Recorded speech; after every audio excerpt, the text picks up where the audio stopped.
General del Estado de Coahuila de Zaragoza le da la más cordial bienvenida. Un importante evento denominado resultado del proyecto Justicia Penal, Justicia Transparente, en el cual se realizará la presentación pública de los resultados finales del proyecto. Todo esto como parte del convenio de colaboración entre la Fiscalía General del Estado y el Instituto Mexicano para la Competitividad. Damos la bienvenida en representación del gobernador constitucional del Estado de Coahuila de Zaragoza, ingeniero Miguel Ángel Riquelme Solís, al licenciado Fernando de las Fuentes Hernández, secretario de Gobierno.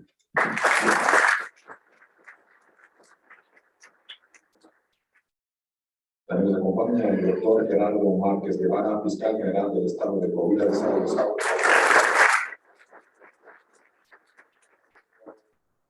Bienvenido también a Oye, así Ricardo, cónsul general de los Estados Unidos. Bienvenido al líder del equipo de transparencia de la Agencia de los Estados Unidos Internacional, USAID de Monterrey.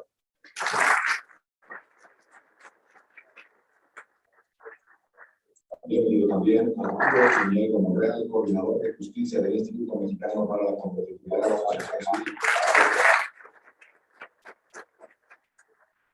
Bienvenido también a Clara Santos, investigadora de justicia del Instituto Mexicano para la Competitividad.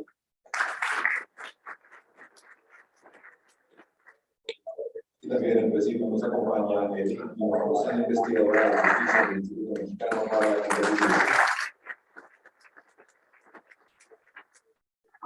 Así como también queremos hacer y agradecer la presencia de la licenciada Erika Chávez González, titular de la Unidad de Transparencia de la Secretaría de Seguridad Pública del Estado.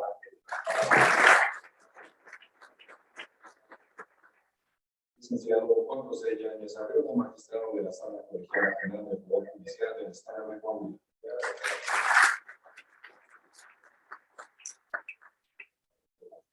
Bienvenido también el doctor Hugo Morales Valdés, presidente de la Comisión de Derechos Humanos del Estado de Coahuila.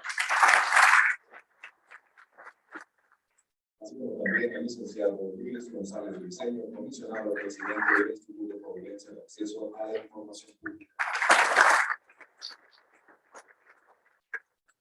Agradecemos también a fiscales y fiscales especializados en el Estado del Estado, así como también a todo el público en general. Bienvenidos sean todos.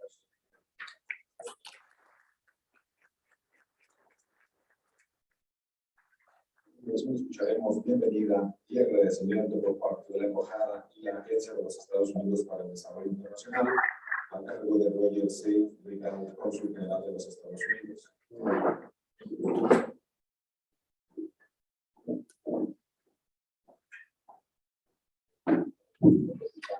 Gracias. Buenas tardes a todos, colegas. Solo recordar que decir que es un placer estar aquí con ustedes. Es una importante sesión sobre los programas de seguridad que el gobierno de UC permite aquí en Coahuila. Y nosotros en Monterrey, el consulado, el embajador de Southside de Ciudad de México, otra vez decimos que los programas de la ley y el orden, pero todo el pueblo del gobierno de Estados Unidos en este turno. El desafío es muy importante para nosotros y creo que como colaborar con la gente en Coahuila parece un trabajo muy grande. Entonces, gracias a usted por llevarme aquí, gracias al gobierno de Coahuila por su apoyo, su colaboración y bueno, sí, necesidad para todos. Gracias.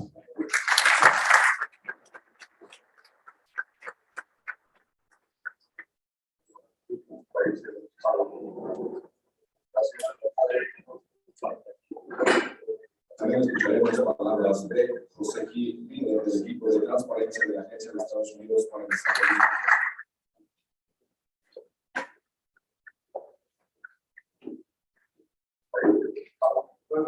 Buenos días a todas y a todos. Es un poco más técnico que el cónsul, pero bueno, muchas gracias y saludos a las autoridades locales, así como a Inco también, ya que bueno, el diagnóstico que yo se presenta es el resultado de un trabajo colaborativo en el Instituto Mexicano de la Competitividad para la Competitividad y de la Fiscalía General del Estado de Coahuila, y es un esfuerzo de alrededor de hace 4 años, creo que estamos en el diagnóstico que ahora se presenta pues, estos 4 años, pero tenemos la pandemia entre medio desde aquella reunión inicial.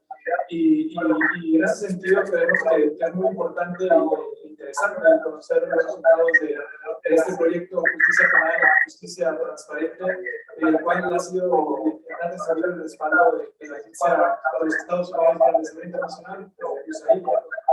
Y bueno, este proyecto ha demostrado cómo la transparencia en el funcionamiento de las fiscalías locales permite evaluar los enormes avances y retos que persisten en el acceso a la justicia y la protección de la impunidad en México. El informe que se presentará el equipo del INCO el día de hoy analiza esos aspectos claves para evaluar la implementación y la ejecución de las reformas al sistema de justicia penal que se pusieron en marcha desde el 2008 en el país. Desde la agencia, desde USAID, reconocemos y agradecemos la apertura, la transparencia y sobre todo el sentido de colaboración del Estado de Coahuila, especialmente a la Fiscalía General de Gobierno, quien ha permitido y dotado al INCO de los insumos que permitieron generar este importante diagnóstico. No es un estudio que solamente se realizó en Saltillo y en sus inmediaciones, sino que se fueron a diferentes partes del estado. El equipo de Arturo y su equipo pasaron calores, pasaron diferentes infortunios, pero creo que es un esfuerzo muy valorable, tanto el INCO, y le agradecemos a la Fiscalía por toda la apertura y enorme disposición, pero todo, además también el entusiasmo por implementar algunas de las mejoras que derivaron de los hallazgos de este reporte. Este trabajo fue producto de un gran esfuerzo, como decía, del equipo del INCO, y esta revisión de expedientes pues llevó bastante tiempo, ¿no?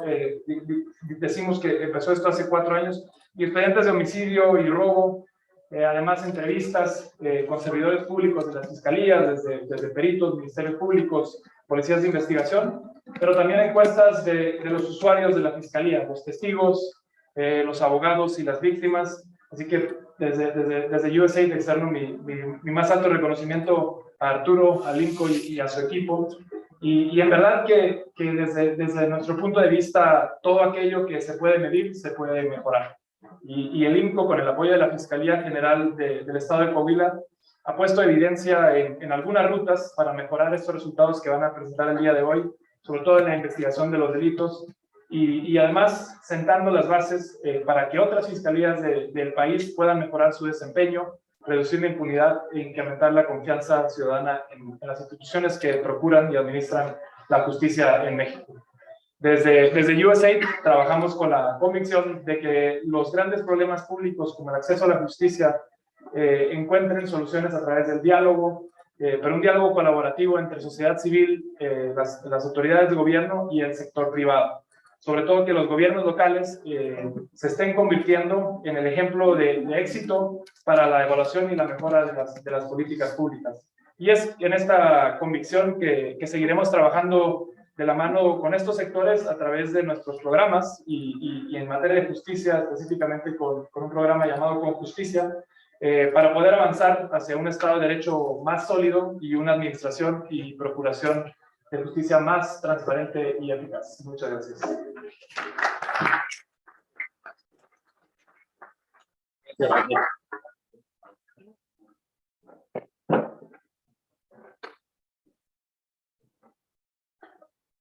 continuación, a través de un video, escucharemos palabras de agradecimiento a cargo de Valeria Moy, directora general del Instituto Mexicano para la Competitividad.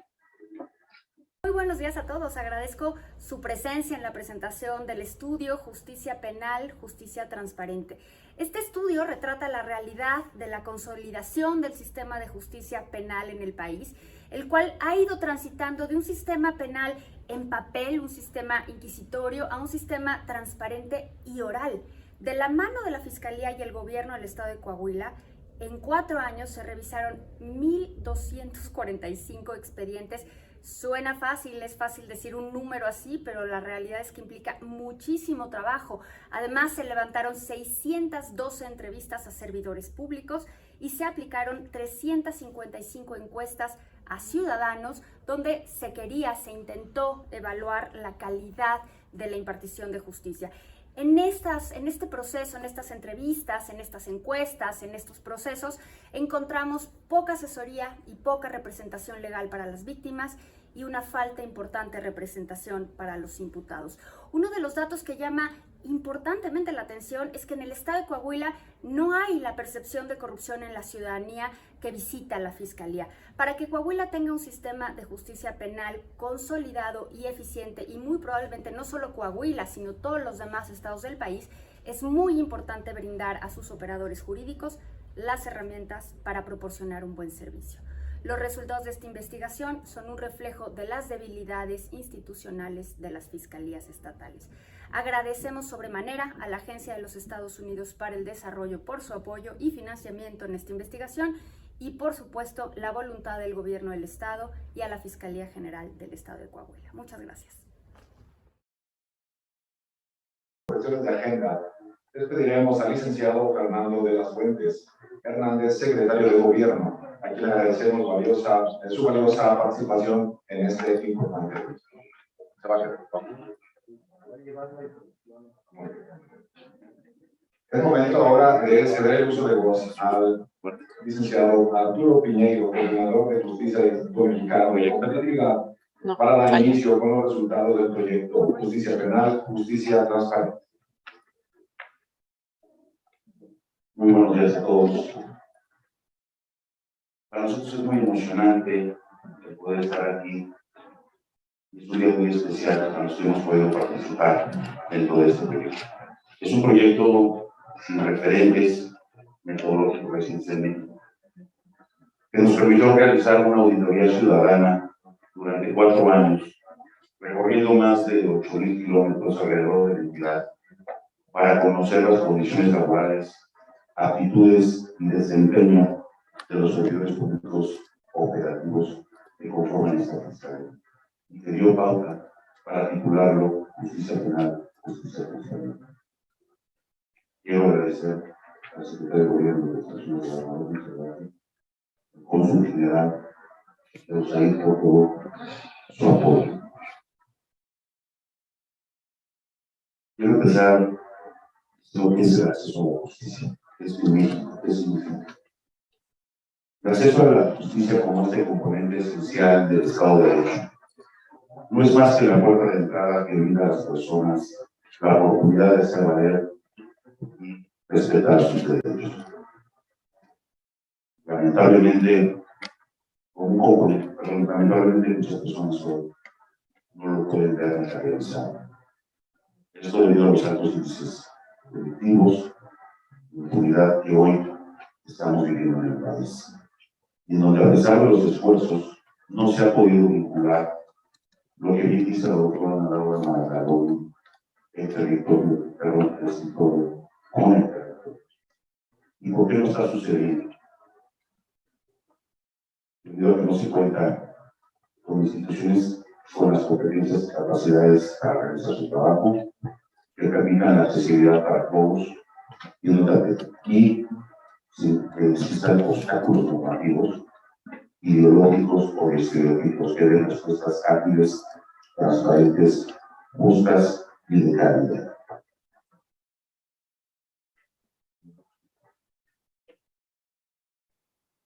Como vemos en la diapositiva, en el 2008 y 2011 principalmente, hubo una reforma para contrastar el problema de acceso a la justicia. Fue eliminando el famoso antiguo sistema penal llamado inquisitivo tradicional, que duró más de 70 años vigente en el país y que fue resultado de un aparato del Estado para amedrentar o culpabilizar de manera injusta o indiscriminada de personas, y que dio paso al nacimiento del sistema penal denominado acusatorio oral, en donde se enfatizó el rol activo de la víctima y se volvió una realidad en ley la famosa presunción de inocencia. A 14 años de su implementación y vigente consolidación, se han invertido miles de millones de pesos para contar con un sistema transparente, ágil y progresivo y con altas expectativas sociales. Sin embargo, en estos últimos 3 años nos hemos encontrado con diversas reformas a la Constitución o al Código Nacional de Procedimientos Penales para establecer el camino que se deberá seguir para privar provisionalmente y de manera automática la libertad de las personas que cometen un delito, con la famosa prisión preventiva oficiosa. Y eso atenta contra los derechos humanos de quienes padecen y contra los principios por los que se constituye el sistema. Esta prisión preventiva oficiosa, como bien lo ha descrito el juez de la Corte Interamericana de los Derechos Humanos, cierra poco refiriéndose al arraigo que le aplica de igual forma a esta medida cautelar. Atentar contra la presunción de inocencia es inconvencional, pero atentar contra la presunción de inocencia más inconvencional es contra el sentido común. Rápidamente, este es el proceso penal acusatorio, que está conformado de 4 etapas. El famoso cuello de botella se denomina esta primera etapa de investigación inicial, es prácticamente cuando se abre la puerta del sistema cuando las personas vienen y buscan el apoyo de las fiscalías o previamente con las policías. El enfoque de este estudio se dio para conocer las competencias y capacidades de las autoridades que intervienen en esta etapa inicial de la investigación, para saber por qué lo poco que se denuncia y se inicia la investigación se queda ahí. ¿Están preparados los operadores? ¿Cuentan con los recursos suficientes? ¿Cómo se traduce ese trabajo al momento de investigar un delito? ¿Qué piensan los ciudadanos cuando acuden a una fiscalía?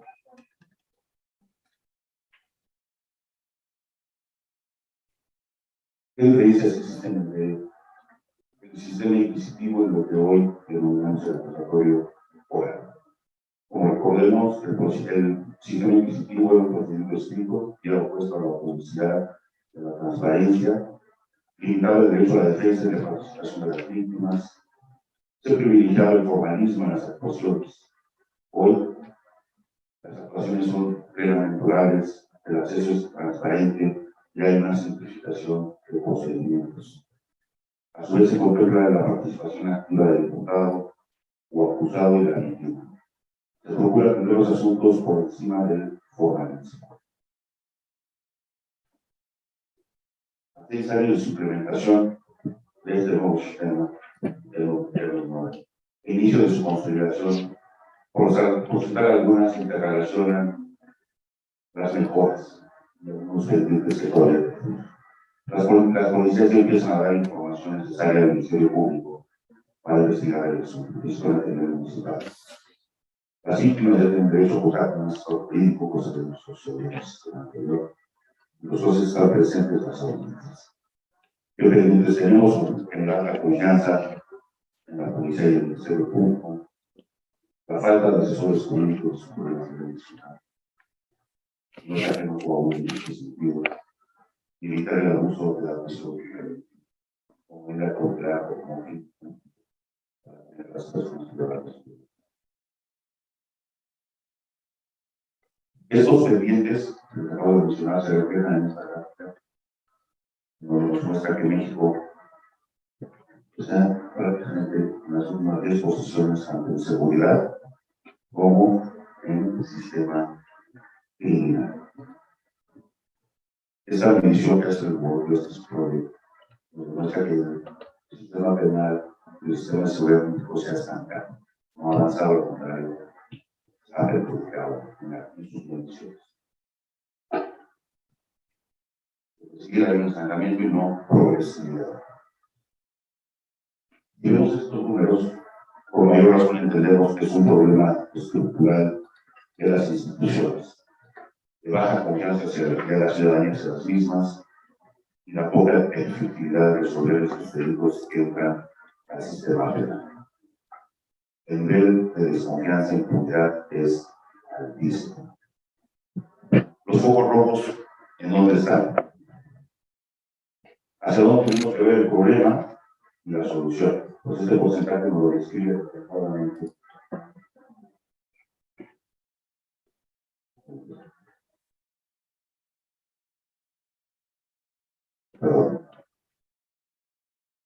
La mayor parte de los delitos son de conocimiento de las fiscalías locales sobre esos actos. En materia de justicia falta evidencia. Hoy podemos saber cuántos delitos se cometen, como por ejemplo cuántos homicidios, cuántos robos, cuántos se invertido en el sistema, o saber qué piensa la ciudadanía de encuestas de percepción. Sin embargo, nos muestran el problema a partir de la consecuencia, y no sobre las causas. Hoy también hay uso de estudio al sistema penal, pero desde distintas problemáticas que se encuentran en las policías, en las defensorías, o en las fiscalías o en los propios tribunales. Hoy proponemos conjugar esos esfuerzos para poder conocer cómo se relaciona lo que hoy realiza un policía de investigación y cómo impacta su trabajo dentro del proceso.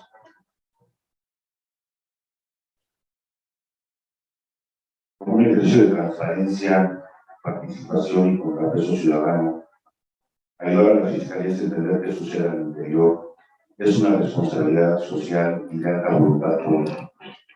Sin esta fórmula, no se podrá vincular el escritorio con el territorio. Como vemos en esta gráfica, Coahuila es el tercer estado más competitivo. Es el entidad donde la gente se siente segura.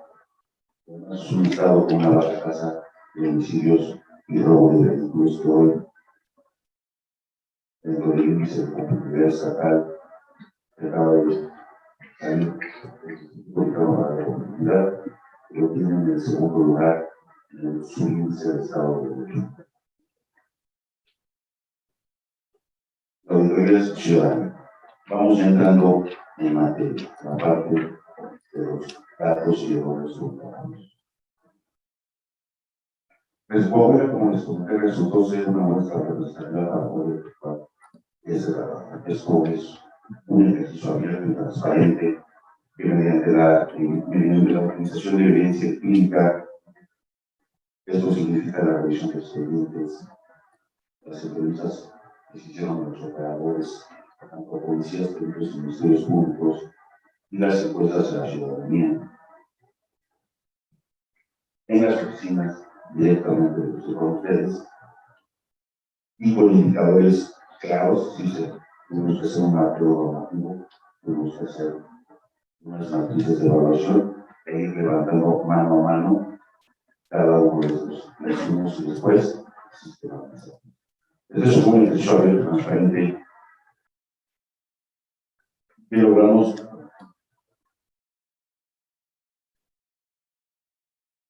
lo que implica hacer esto.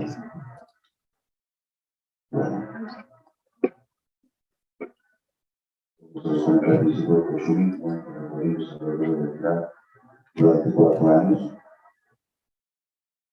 Se efectuaron alrededor de 280 indicadores, distribuidos matrices para el tema de la reducción de expediente de robo de homicidio, expedientes concluidos sobre las entrevistas a peritos y policías y ministerios públicos. Se efectuaron alrededor de 520 preguntas distribuidas en 3 cuestionarios. Toda esta información, como les comenté, se capturó a mano y tuvo que ser sistematizada en bases de datos digitales y arrojó prácticamente 900.000 datos, bases de datos que estaban disponibles para todos ustedes.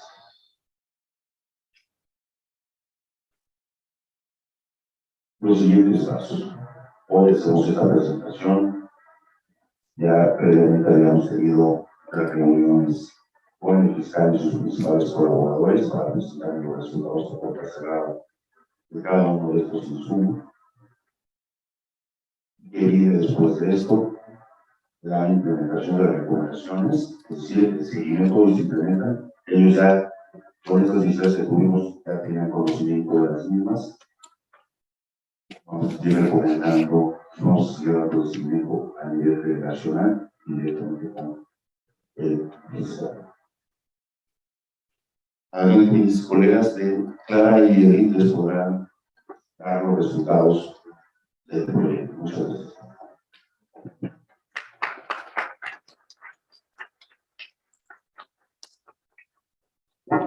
Hola, ¿qué tal? Buenos días a todas y a todos. Bueno, como ya bien Arturo les dio una introducción respecto a los distintos elementos que necesitamos recabar y también analizar para hacer este análisis integral del sistema penal acusatorio, identificamos 4 ejes clave en los cuales se requiere específicamente medidas y acciones para la consolidación de este nuevo sistema. Por una parte, identificamos que las competencias y capacidades, es decir, el personal capacitado y también que cuente con herramientas para llevar a cabo sus funciones, es una deuda pendiente. Por otra parte, también los derechos de víctimas e imputados tienen algunas áreas de oportunidad para ser garantizados en el proceso penal. Otro de los aspectos son las supervisiones a la Fiscalía, es decir, aquellos contrapesos o monitoreos, supervisiones que aseguren que las actuaciones de la Fiscalía estén apegadas a la ley y también se lleven a cabo de forma autónoma.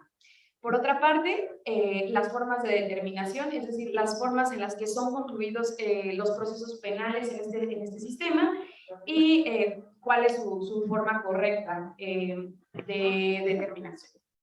Bueno, empezaremos con este primer tema que son las competencias y capacidades instaladas en la Fiscalía.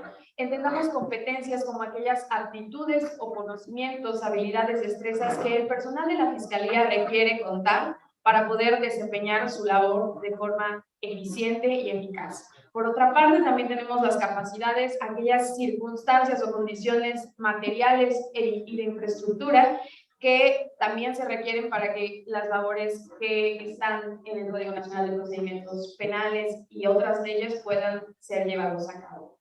En este primer aspecto respecto a las competencias institucionales, identificamos algunos resultados muy generales que también podrán ahondar más adelante desde el informe final que realizamos.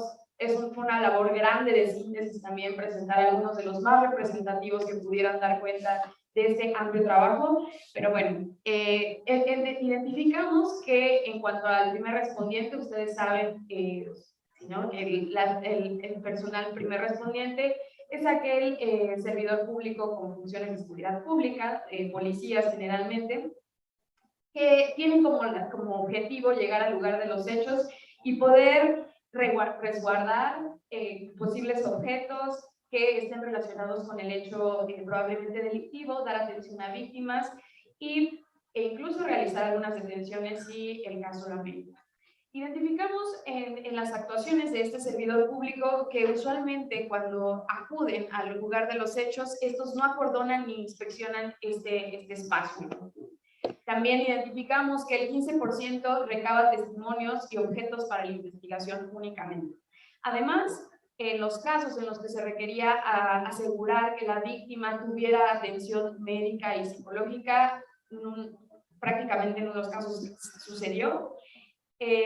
Otra de las cuestiones importantes es el informe policial homologado, que es el recuento de las actuaciones, el registro de las actuaciones que hace este servidor público en el lugar de los hechos y que es base también fundamental para que más tarde el Ministerio Público pueda tener elementos con los cuales poder formular su hipótesis de lo que sucedió en los hechos.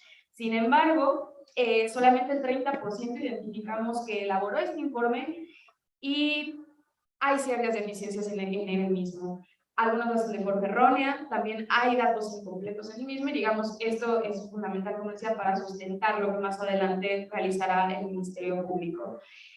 Además, también, y que es relevante, identificamos que la mayoría de las denuncias o de las noticias delictivas que llegan a la Fiscalía son mediante denuncia y por lo tanto también eso reduce la intervención del primer respondiente, ya que la institución se entera de que existió un hecho delictivo hasta que la víctima acude a denunciar.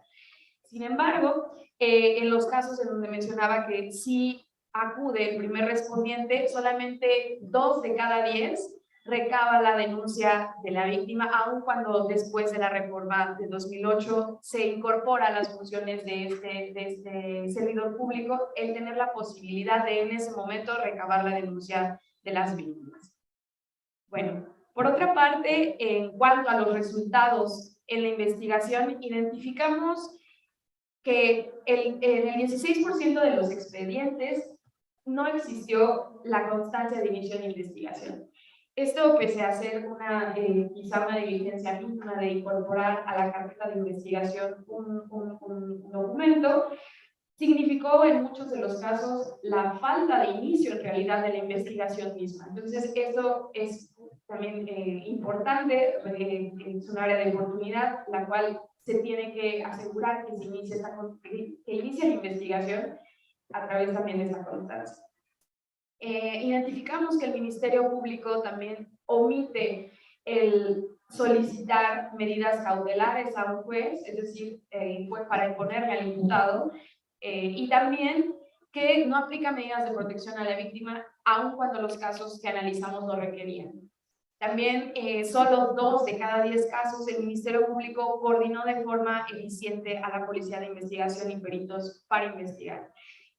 También a raíz de la reforma del 2008, fue un cambio importante en las labores del Ministerio Público, que se pierde la fe pública y la intención ahora del trabajo de este servidor público es que coordine las labores del perito y de la Policía de Investigación y sean presentadas este conjunto de pruebas al juez, quien será que las valore, pero digamos sin esta labor de coordinación, pues se tiene ahí una deficiencia.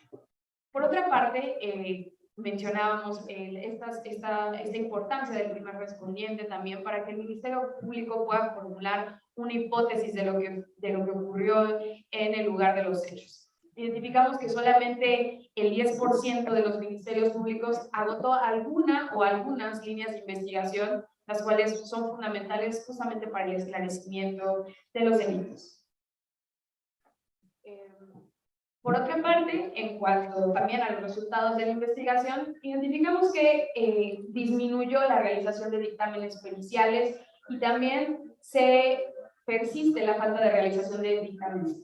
En el caso de la falta de estos dictámenes, el dictamen de dactiloscopía fue uno de los que notamos que los expedientes del sistema tradicional y los del sistema acusatorio no se realizan prácticamente.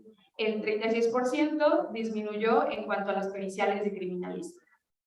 También del sistema anterior al sistema vigente hubo pocos casos y disminuyeron en los que contaban con una cadena de custodia adecuada y completa. Sabemos que la cadena de custodia será el registro de los objetos que pueden ser datos de prueba para el caso. Es sumamente importante y también dotan de cientificidad al proceso mismo. Pasó del 25 al 21% aquellos casos en donde se realizó la cadena de custodia de esta manera completa y adecuada. Por otra parte, también solo 3 de cada 10 casos del sistema oral contaron con alguna entrevista de un testigo. Otro de los datos es que los delitos que mayormente, y esto lo refieren los funcionarios que fueron entrevistados, que se complica investigar, son justamente los casos de los expedientes que fueron analizados, es decir, los expedientes de homicidio y de robo. También analizamos el trato que se da, las percepciones que la ciudadanía tiene respecto a la resolución de su asunto cuando acuden a las agencias del Ministerio Público. Identificamos que el trato que los funcionarios nos proporcionan a la ciudadanía influye en la percepción que tienen respecto a cómo se resuelve este asunto. Identificamos que el 27% en su mayoría calificó como excelente la resolución de ese asunto, pero también contrastantemente un 26% en porcentajes muy similares lo consideraron como pésimo. Sin embargo, hay que acotar, y fue referido por los mismos ciudadanas y ciudadanos como comentario, que esa calificación la daban debido a la manera en la que el funcionario le trató en ese momento cuando fue a resolver el asunto que lo llevó a la agencia. Por otra parte, respecto a las capacidades, decíamos, todas estas infraestructura, condiciones materiales con las que cuentan o no los funcionarios públicos para realizar sus labores, de manera general, como comentario y también en las preguntas que se les realizaron a los funcionarios públicos, refieren la falta de insumos necesarios para sus labores.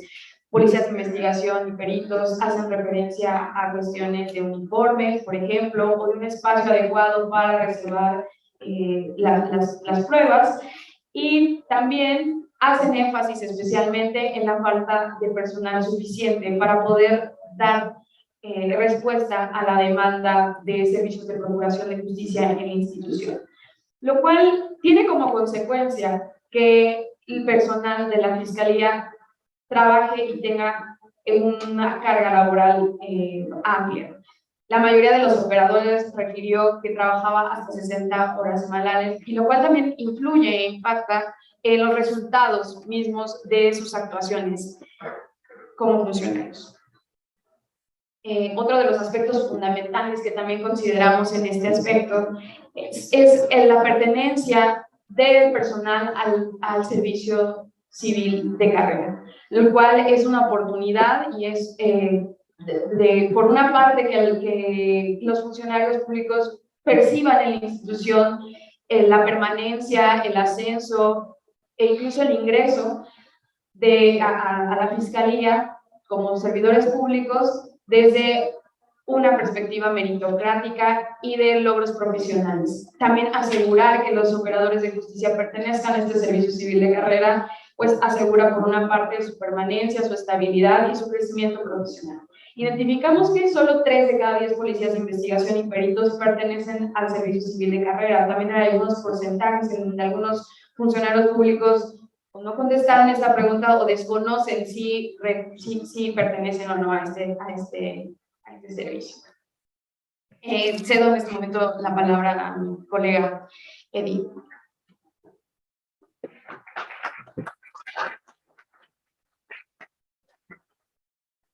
Gracias. Otro de los ejes que nos interesaron fue conocer sobre la garantía de los derechos de las víctimas e imputados. ¿Qué fue lo que encontramos acá? Todavía sigue siendo un reto para la Fiscalía y para las autoridades que se garanticen verdaderamente los derechos a las víctimas. Por ejemplo, en el caso de las víctimas, el Estado sí está obligado a concederle un asesor a la víctima o al ofendido. ¿Por qué? Porque este puede actuar por sí mismo o por el asesor. En el caso del imputado, también está obligado el Estado a proporcionarle un representante jurídico, un defensor. ¿Qué encontramos? Que solamente 2 de cada 10 agentes ministeriales van a informar a las víctimas e imputados sobre sus derechos en el sistema actual. Además, también encontramos que persiste un reto al asegurar una defensa legal adecuada y competente para los imputados. Y de los 1,118 expedientes revisados de este sistema vigente, encontramos que solamente en 132 se les reparó el daño a la víctima. ¿Por qué esto es importante? Pues porque únicamente en esta primera etapa, en este inicio de investigación, si no se les llega a reparar el daño a las víctimas, entonces ya la verdad es que es poco probable que posteriormente se les repare el daño a las víctimas. Además, también nos dimos cuenta que únicamente en porcentajes muy, muy bajos, en porcentajes dentro de 4 y 3%, las víctimas contaron con un asesor jurídico. Esto tanto en el sistema anterior como en el sistema actual.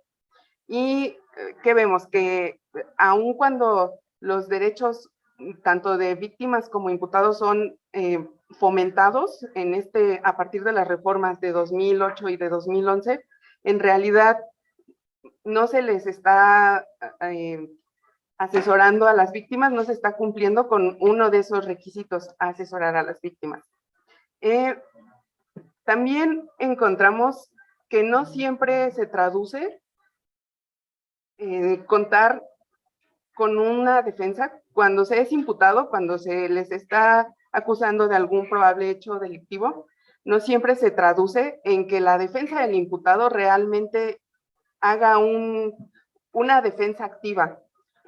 ¿Por qué? Porque encontramos que a veces presenta pruebas en el 1% de los casos, pero también En pocas ocasiones va a informar al imputado sobre su procedimiento y además no le va a informar a la familia cuál es el estatus de la defensa del imputado.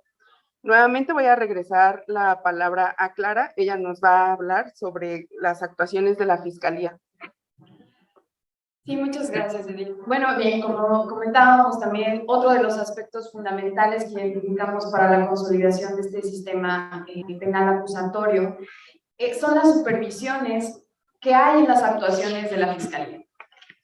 Les mencionaba que el objetivo de estas supervisiones es que las labores de la Fiscalía sean autónomas, imparciales y estén apegadas al marco normativo. Estas supervisiones también nos permiten dos cosas fundamentales: identificar las buenas prácticas que ya existen dentro de la institución, fomentarlas y homologarlas en las demás agencias que existen, si solo existen alguna, poderse homologar, y también aquellas áreas de oportunidad que puedan ser corregidas, sancionadas, y principalmente para lograr estas supervisiones identificamos tres elementos fundamentales. Las primeras son las auditorías internas por las licitadurías, unidades de supervisión de la misma Fiscalía, es decir, que la misma Fiscalía audite, evalúe, monitoree su trabajo cotidiano. También, por otra parte, como un contrapeso de la ciudadanía y la forma en la que pueden acercarse con la institución y dar a conocer algunas actuaciones indebidas, negligentes u omisas de los mismos operadores de justicia. Y también otro aspecto fundamental, la autonomía interna de la Fiscalía, que si bien usualmente es entendida únicamente como desde un enfoque técnico, operativo y presupuestal, tiene efectos más profundos que se relacionan con la rendición de cuentas, con la transparencia, con los órganos de control eficientes y también la garantía de que no existirán injerencias o presiones directas o indirectas de el resto de los poderes públicos. Los resultados respecto a este aspecto es que existen pocas supervisiones internas de la Fiscalía con la labor de sus funcionarios. Ocurren de 1 a 2 veces al año. Por otra parte, también en su mayoría los funcionarios públicos entrevistados refieren buenas percepciones respecto a la imparcialidad de los órganos internos de supervisión de la misma institución. Y también estos mismos funcionarios concordaron que en su mayoría existen posibilidades de fortalecer todavía la autonomía interna de la Fiscalía, ya que consideran que a partir de las reformas existentes en este aspecto, los resultados no han mejorado ni empeorado. Otro de los aspectos que nos causa especial énfasis, queremos compartirlo también y consideramos que es un buen indicador del trabajo de la Fiscalía, es que en las encuestas que fueron realizadas a los ciudadanos que acuden a dar solución o continuidad a uno de los casos, 9 de cada 10 negaron haber tenido que ofrecer algún tipo de dádiva a los funcionarios públicos de la Fiscalía, lo cual consideramos que es un dato sumamente relevante e importante también para que la misma ciudadanía se entere, digamos, de estos resultados que se generaron a partir de este estudio, porque es una opinión que ellos mismos dan, digamos, y puede fortalecer también la confianza que tienen hacia las instituciones de procuración de justicia. Sin embargo, también en este mismo aspecto respecto a la ciudadanía, tenemos que fortalecer también los mecanismos internos de queja. Mencionábamos, son un contrapeso también para que la institución se pueda dar cuenta de las falencias o de aquellas fallas que tiene o áreas de oportunidad. Sin embargo, los usuarios son poco informados de los mecanismos internos de queja por alguna de las actuaciones que pudiera tener un funcionario público en su caso. Identificamos que a pocos ciudadanos se les informa de un posible recurso legal para presentar una queja, únicamente el 16% fue informado al respecto, y se les preguntó también si sabían a dónde acudir, si bien se les informó que existía este recurso, si sabían a dónde presentar una queja, y la mayoría también refiere que no se les informó esa parte. Entonces, esa es una de las cuestiones que identificamos para consultar. Finalmente, hablaremos un poco sobre las formas en las que concluye esta etapa de investigación inicial y cuáles fueron los hallazgos identificados. Para eso, la palabra de ella. Gracias, Clara. Bueno, igual nos preguntamos cuáles son las formas en las que puede concluir la etapa de investigación. Aun cuando las leyes, el código mencionan varias, nosotros nos enfocamos únicamente en mecanismos alternativos de solución de controversias y formas de determinación. ¿Por qué en estos? Porque son los que tuvieron mayor prevalencia en los expedientes revisados. Además, hay que recordar que los mecanismos alternativos de solución de controversias son promovidos por las mismas leyes. Y en esta parte, en los mecanismos alternativos, nos enfocamos en mediación, conciliación o junta restaurativa. ¿Qué tienen en común estos mecanismos? Además de que reduce el tiempo en que las personas puedan, tanto víctimas como imputados, puedan estar involucrados en un proceso, pues va a ser un tercero quien decida por ellos. No necesariamente necesitan llegar a un juicio para poder concluir o poder llegar a un acuerdo. No se necesita de una sentencia. Y en las formas de determinación, nos enfocamos en archivo temporal y en el no ejercicio de la acción penal. En el archivo temporal, como su nombre lo indica, va a ser temporal. Si el Ministerio Público no encuentra los datos o los elementos suficientes, lo que va a hacer es guardar el archivo de manera temporal para posteriormente, cuando encuentre esos datos, volver a reactivarlo. Y en el no ejercicio de la acción penal, pues igual, la normativa es la que nos va a indicar cuándo puede o no puede aplicarse. Algo importante de mencionar es que estas formas de determinación tienen que estar tanto fundamentadas como, bueno, en el argot jurídico se dice fundado y motivado, pero lo que se requiere es que vaya justificado de manera legal. ¿Qué fue lo que encontramos? Aun cuando es una obligación del Ministerio Público informar tanto a víctimas como a los imputados que ellos pueden terminar utilizando un método alternativo de solución de controversias. En los 1,118 expedientes que revisamos, solamente en 14 expedientes encontramos que el Ministerio Público canalizó a un método alternativo de solución de controversias el asunto de las víctimas o de los imputados. Y bueno, también lo que vimos fue que casi la mitad de los expedientes fueron enviados a archivo temporal. ¿Qué encontramos en estos que fueron enviados a archivo temporal? Como ya les mencionábamos, aquí casi el 50% fueron enviados a archivo temporal, pero de ese porcentaje que fue enviado, solamente pocos son los que justifican, 2% justifican por qué fue que se decidió en esta forma de terminar el archivo, de enviarlo a archivo temporal. Y los resultados sobre el no ejercicio de la acción penal, ahí encontramos que el 16% de los expedientes del sistema actual utilizaron esta figura. Únicamente en el 45% de los casos del sistema anterior en donde se determinó esta forma de determinación, en el 9% contó con la autorización del superior jerárquico. Casi la mitad de los expedientes del sistema anterior utilizaron la figura debido a la extinción de la acción penal. Aquí me voy a regresar un poco porque cabe destacar que para poder utilizar el no ejercicio de la acción penal, la ley tiene diferentes supuestos. Entre ellos está que se termine, prescriba la acción penal, ya no procede en ciertos delitos. ¿Por qué? Porque se terminó el tiempo para investigar y entonces hay que concluirlo de alguna forma y por eso en varias ocasiones el Ministerio Público decide hacerlo como en el no ejercicio de la acción penal. Y Solamente en el 3% de los expedientes de este sistema fueron supervisados por el superior jerárquico. Él dio el visto bueno pues para que fueran enviados al no ejercicio de la acción penal. Y regreso la palabra.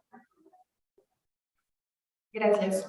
Bueno, estos 4 temas podemos identificar que, como bien Arturo ponía al inicio, el marco de dónde venía, ¿no? De los indicadores respecto a que no es Coahuila, es todo el país, digamos, que enfrenta estos retos, estas deudas con la ciudadanía, con las víctimas y con sus operadores jurídicos. Esto, bien mencionado Arturo, es un problema estructural. Digamos, Coahuila fue una entidad que desde un ejercicio de transparencia, de apertura, nos permitió mostrar y analizar, digamos, microscópicamente cuáles son las problemáticas que están y los retos que en este momento enfrenta el sistema de justicia en México para su consolidación. Como bien decíamos, el sistema de justicia penal en los estados, es decir, en las fiscalías locales, tiene deudas pendientes con las víctimas, con los imputados acusados, con sus operadores jurídicos, pero sobre todo con sus ciudadanos. Para que el sistema penal se consolide, se necesitan distintas cuestiones. Para las víctimas, primero, asegurar acompañamiento legal por parte de la policía y del Ministerio Público, que sean orientados, informados sobre sus derechos, y también contar con un asesor jurídico que facilite la intervención y el impulso procesal de sus casos. Como también se mencionó, existe todavía este reto y este reto para que las víctimas tengan también el derecho, y es una obligación de las mismas instituciones de procuración de justicia y de otras instituciones también encargadas de proporcionar y asegurar que también es una obligación tener un asesor jurídico, como es el caso en este momento ya para los imputados, el contar con un defensor en el proceso. En cuanto a los imputados acusados, no solamente se tiene como deuda garantizar que se cuente en todos los casos con un defensor, sino también, y fue un hallazgo que ya fue presentado, que la defensa se traduzca en verdad ser defendido, en una defensa activa desde el momento de su detención o acusación. Para los operadores jurídicos también, los recursos materiales y de infraestructura suficientes para que puedan llevar a cabo sus labores. También mejorar sus condiciones laborales y asegurar el acceso al servicio civil de carrera. Para las propuestas que el INCO formula, no solamente para Coahuila, sino para todas las fiscales locales, para asegurar la consolidación de este proceso penal, son las siguientes, y aquí las presentaré.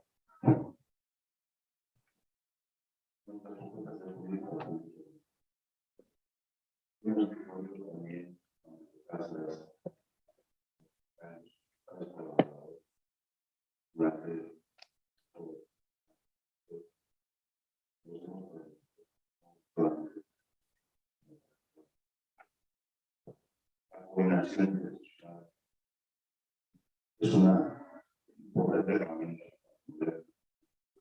para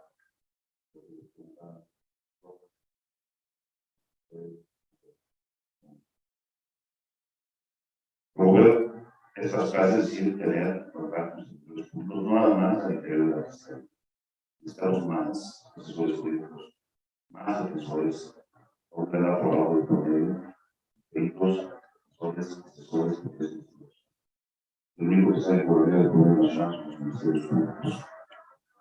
Incentivar la utilización de estos mecanismos alternativos de solución de controversias no derivado o ayuda al sistema de utilizar la carga y a su vez a las fiscales para concentrar en los delitos de gran tendencia con impacto social.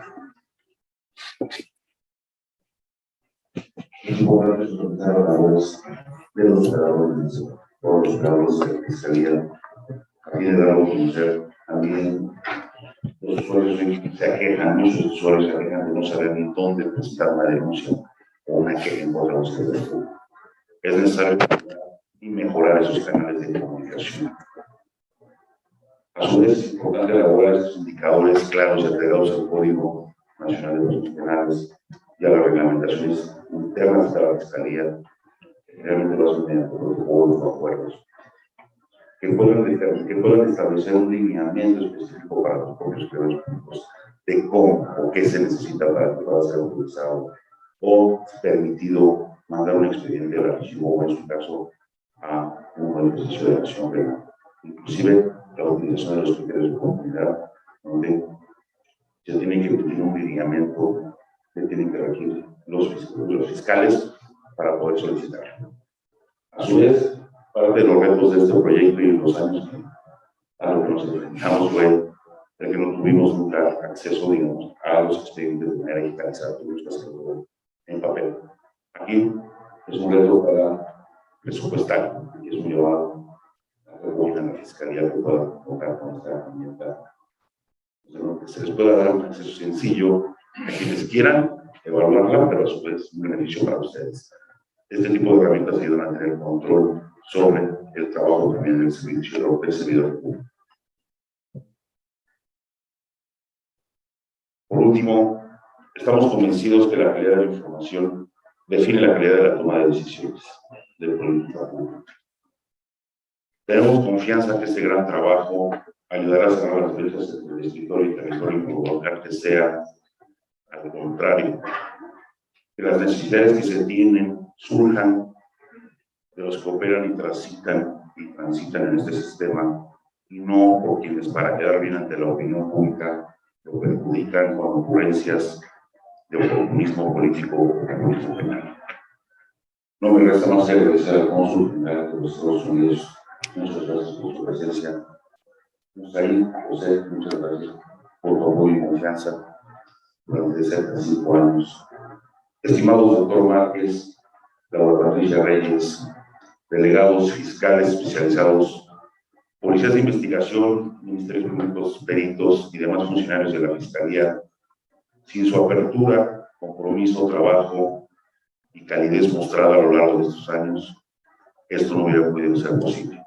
A nombre de quienes ayer y hoy trabajamos en este proyecto, muchas gracias.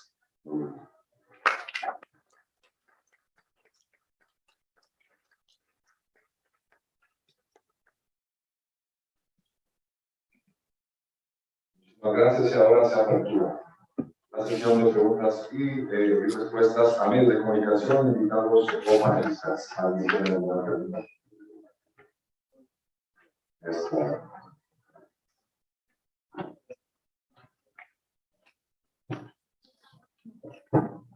Buenos días, pero Tomás de Miguel de Coahuila.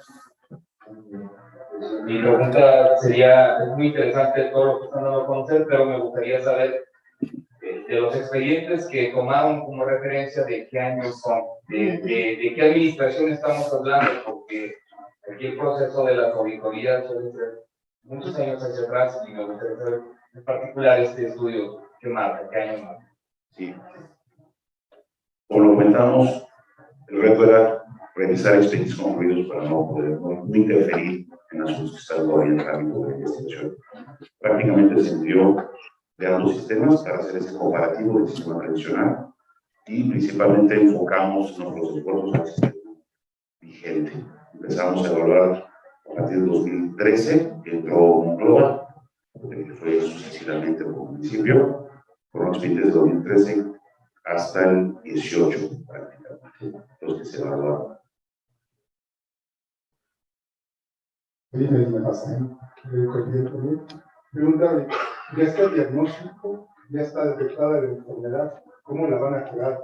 Dinero en Coahuila no sobra, al contrario, falta. Y la Fiscalía tiene decenas de años padeciendo de un presupuesto precario. ¿Cómo le van a hacer? Bueno, creo que el problema sí es presupuestal, parte de los retos que tienen las fiscalías hoy es el dinero, pero creo que hoy Coahuila también es un buen ejemplo, un buen referente de que poco se hace mucho. Y ahí están los resultados, no nada más lo concerniente al INCO, varios estudios de sociedad civil los tienen en muy buena posición. Y algunas cosas son administrativas. Y algunas cosas finalmente también son de carácter administrativo. Entonces, de aprovechar, decir un poco es el tema de mejorar la calidad con la que brindas un servicio. Para eso necesitas autoridad. Estos estudios te ayudan a focalizar el problema al interior de la Fiscalía y lo que puede pensar cualquier servidor público. Si mal recuerdo, cuando hicimos estas entrevistas, se les dijo a los servidores públicos que tenían toda la libertad de exponer y expresar lo que sintieran. Y creo que muchos lo hicieron. Y eso creo que habla también bien y de la confianza que ellos depositaban en nosotros. Muchos de estos retos son: atiende bien a las personas, bríndales lo que la propia norma te exige como autoridad. Muchos de los retos, y se lo hemos contado muchas veces con el doctor Márquez, no es nada más la Fiscalía. Faltan asesores jurídicos, falta personal en las defensorías, faltan policías que también puedan ser ese puente y ese facilitador para las personas. No podemos echar una culpa a las personas. Intentamos y lo hemos platicado, que ellos sean los impulsores del lugar. Con ciertos cambios o pequeños cambios sensitivos, creo que la visión puede cambiar. El gran ejemplo está en la cifra que dimos sobre corrupción. Eso es increíble. Nadie, bueno, en la Fiscalía no hay corrupción. Las encuestas se hicieron directamente en las oficinas de la Fiscalía y toda la empresa.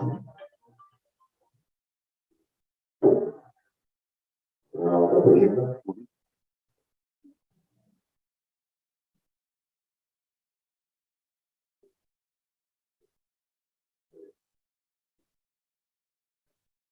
A continuación escucharemos un mensaje de agradecimiento y cierre del evento a cargo del doctor Gerardo Márquez Guevara, fiscal general del Estado de Coahuila.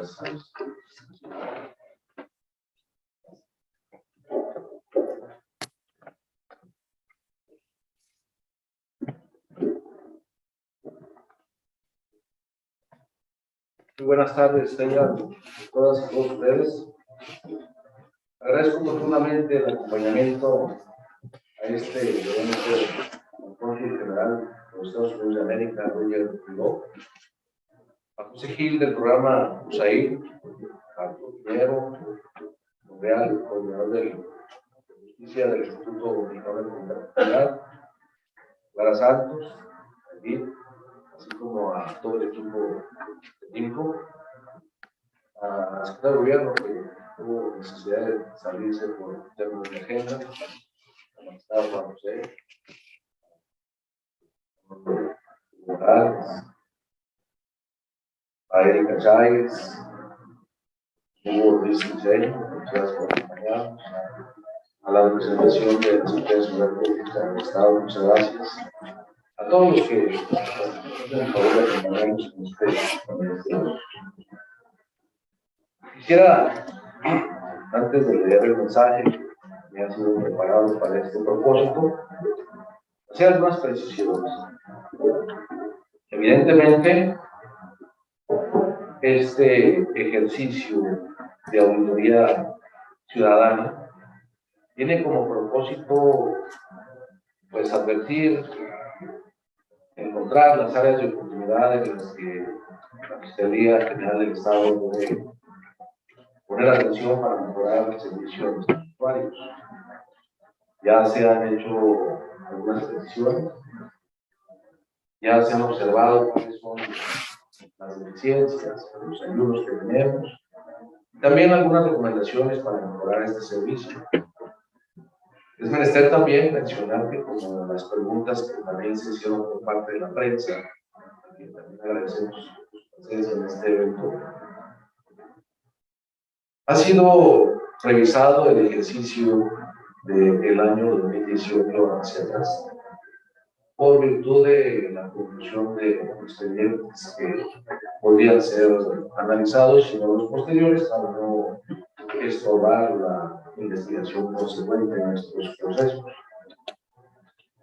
En esa medida, creo que es importante establecer que a partir del 2018, la Fiscalía General del Estado ha ido escalando posiciones en relación primero con la implementación del sistema judicial penal nuevo para aquel tiempo, para el 2016, concluye el plazo para su implementación en todo el país. Bueno, creo que la Fiscalía General del Estado de Coahuila se ha posicionado desde un séptimo lugar, sexto, quinto, cuarto, etcétera, y en esa medida ha seguido privilegiando su actuación. Las observaciones que hoy se han hecho, pues también en gran medida ya han sido observadas por la Fiscalía, por sus operadores, ya han sido atendidas muchas de ellas, supuesto que se trata precisamente de observaciones de expedientes anteriores al año 2018.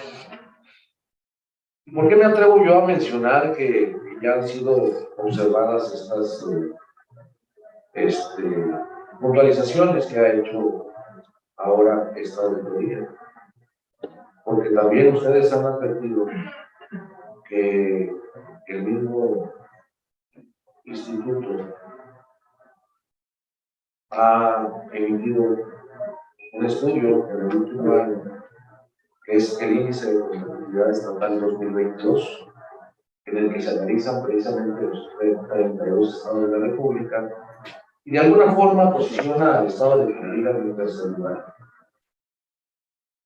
Pero más allá, la parte que a nosotros nos toca, que es el subíndice de derecho, que también ustedes ya lo conocen, pero que además también el mismo instituto nos hace, pues, nos ubica en un lugar, bueno, creo que adecuado. Y este subíndice, nomás para que nosotros tengamos memoria de lo que indica, dice lo siguiente, que mire, el subíndice de derecho analiza el entorno de seguridad pública y jurídica en las entidades federativas del país. La seguridad pública está estrechamente ligada a la calidad de vida de los ciudadanos, a salvaguardar su integridad física y sus derechos a través de la prevención y eliminación de aquello que pone en riesgo sus libertades, el orden y la paz pública. Por otro lado, la seguridad jurídica es determinante para la llegada de nuevas inversiones. Por ello, un Estado de Derecho funcional genera condiciones favorables para la atracción y retención de talento e inversión. En este sentido, el subíndice considera indicadores sobre delitos, denuncias, percepción de seguridad, entre otros. Y en este subíndice nos coloca en el segundo lugar, por abajo de Yucatán. Y conforme a la población, pues evidentemente no hay ninguna comparativa entre Coahuila y Yucatán. Entonces, este mismo estudio es el que nos posiciona en este último año, en este lugar, lo que implica que hemos ido, por lo menos, observando las observaciones que se han hecho a lo largo de este estudio, que duró un tiempo, pues bastante tiempo, y que por irlas advirtiendo sobre la marcha nos permitió hacer correcciones importantes. Entonces creo que esta parte nos debe privilegiar. Estamos aquí hoy, no solamente la Fiscalía General del Estado, la Secretaría de Seguridad Pública, como los primeros intervinientes en los temas delictuales, prevención de delitos. Estamos también el Tribunal Superior de Justicia del Estado como la parte prácticamente final en la que concurren los procedimientos penales. Y esto creo que nos ha permitido entonces privilegiar la seguridad y la paz en el Estado. Por eso me atrevo a hacer estas puntualizaciones en relación con las áreas de oportunidad que ya se han precisado y con las recomendaciones que también concluyen con este estudio. Pero este resultado, esta conclusión, como también ya lo mencionaron, es producto de un convenio de colaboración que se firmó con el INCO en el año 2018, precisamente para elaborar el diagnóstico de las condiciones en las que se encontraba la Fiscalía respecto a sus usuarios. Dato relevante que nos parece muy importante ha sido el hecho de la percepción de corrupción generada por el usuario directo. No es a través de nuestros operadores, sino a través del usuario directo, como se da cuenta esta auditoría, que la percepción de corrupción es realmente mínima en relación con otros estados. ¿Cómo hemos logrado nosotros esto? Bueno, lo hemos logrado seguramente privilegiando la coordinación y la comunicación inmediata entre todos los operadores que tenemos que ver con la seguridad y justicia del Estado, de los 3 niveles de gobierno. Ha sido un proyecto muy antiguo, no es de un día para otro, no es de la noche a la mañana. Hemos ensayado trabajando con figuras específicas de coordinación. Platicábamos hace un rato con el cónsul en La Laguna, por ejemplo, cómo la seguridad fue mejorada sustancialmente. Después de generar aquellas figuras jurídicas como el mando especial de La Laguna, que es el resultado de otras operaciones como señalamiento de nazas, y algunas otras que se privilegiaron antes del 2014, cuando en el 2011 y 2012 el índice delictivo se encontraba por nubes, no solamente en Coahuila, sino en todo el país, y particularmente en La Laguna. La Laguna, conocida como Torreón, sin disgregar los municipios, fue considerado la quinta ciudad más peligrosa del mundo, no del país, no del estado, del mundo. Y en el 2012, 13 logramos sacarlo de esa posición. Y bueno, luego se dice que a veces es fácil llegar, pero difícil de mantenerse. No ha regresado ninguna ciudad del estado de Coahuila a figurar entre las 100 ciudades más peligrosas del mundo. Pero ha sido por virtud de esas coordinaciones con la federación, con el estado y con los municipios. La Laguna, esta figura del mando especial tiene que ver con la conjunción de esfuerzos del estado de Coahuila y del estado de Durango. De 7 municipios, 4 de Coahuila y 3 de la Durango. Y algunas otras figuras que han dado resultado. Acá nosotros también platicábamos con el cónsul hace un rato. Y bueno, nosotros, a instancia, nosotros precisamente se generó un convenio de colaboración, de participación en materia de seguridad y justicia con los estados de Nuevo León y Tamaulipas, cuando la inclusión del grupo delincuencial que permanece por el lado noreste del país traía mucha actividad. Finalmente nosotros logramos hacer una reducción muy importante. Los homicidios del señor cónsul en el año 2012 fueron del orden de 2.190 en Coahuila. El año pasado cerramos con 78, Lili, con 78. O sea, año con año hemos venido reduciendo este número y tiene que ver con cosas interesantes. Ahorita Arturo tocaba el tema, bueno, puedo estar equivocado, tocaban el tema de la ausencia de medidas de protección en el estudio que se realizó en nuestros estudiantes. Sin embargo, es menester puntualizar que nos encontramos también con un alto número de carpetas de investigación sobre violencia familiar y que tienen que ver precisamente con la apertura de nuestras dependencias estatales, por la generación o creación de 5 centros de justicia para mujeres, en donde la confianza de la mujer violentada ha sido tal que han acudido a formular las denuncias con nosotros. Pero además de de ese alto número de carpetas de investigación anuales, que son cerca de 20.000, el 95% tiene medidas de protección inmediata por parte del Ministerio Público y la mayoría de ellas ratificadas ante el Poder Judicial del Estado. Se han generado también algunos juzgados especializados para conocer de la violencia familiar de forma inmediata en todas sus modalidades.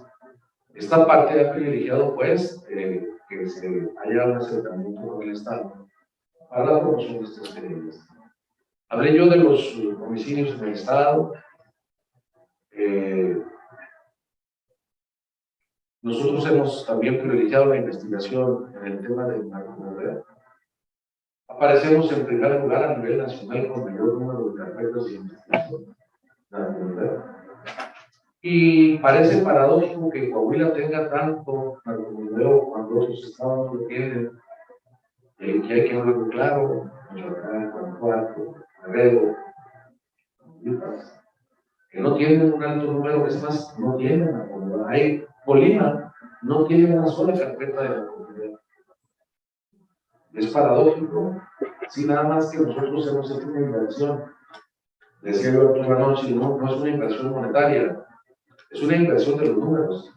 Cuando nosotros, cuando los policías de primer contacto, cuando nuestros primeros respondientes hacen detenciones por narcomenudeo, nosotros privilegiamos la investigación. La investigación contextual que nos permite conocer en los barrios, en los ejidos, en las colonias, quién está comprando, quién está vendiendo, cómo le hacen para comprar la dosis, si están robando en los comercios aledaños, si hay pequeños grupos delincuenciales y de qué facción son, y si además se deben, y si además también están señalados para privar de la vida a unos a otros. Esos resultados nos han dado el posicionamiento que tenemos hoy. Desde el 2017, 18, 19, 20, 21, hemos privilegiado esa investigación y la inversión a la que me refiero es, tenemos un alto registro de carpetas de investigación por narcomenudeo y un número muy bajo de homicidios en relación con aquellos años antes.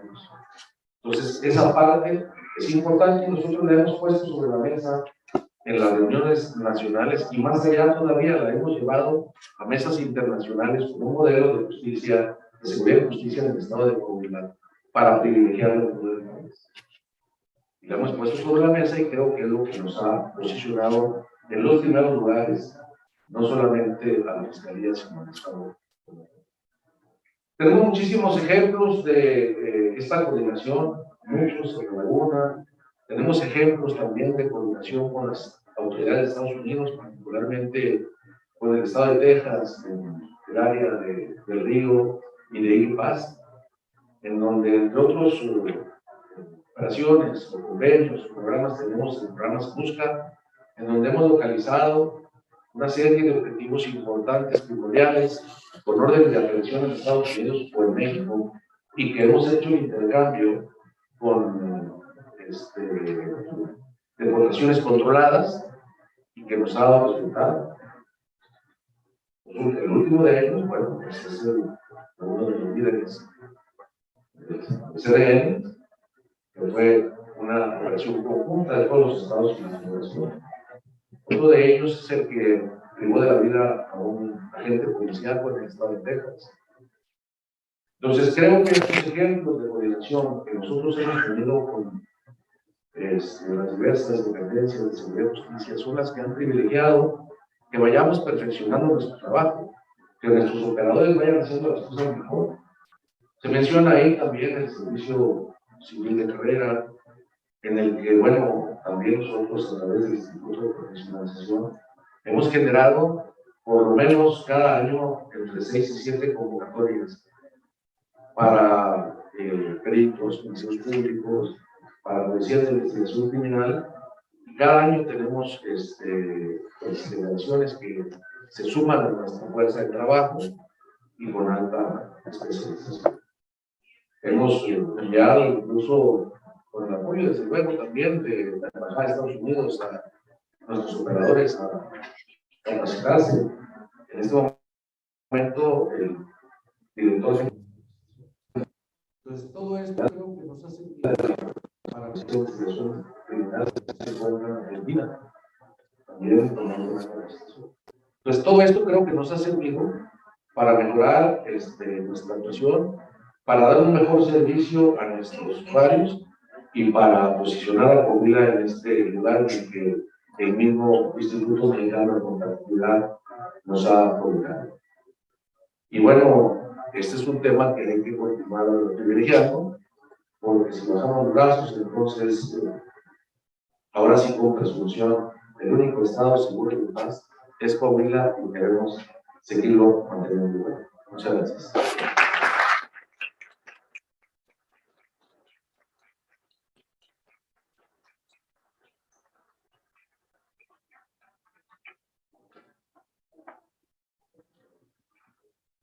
por su mensaje, doctor Gerardo Márquez. Y a continuación, invitamos a nuestras autoridades a ponerse de pie para realizar la toma de la fotografía oficial de este importante evento.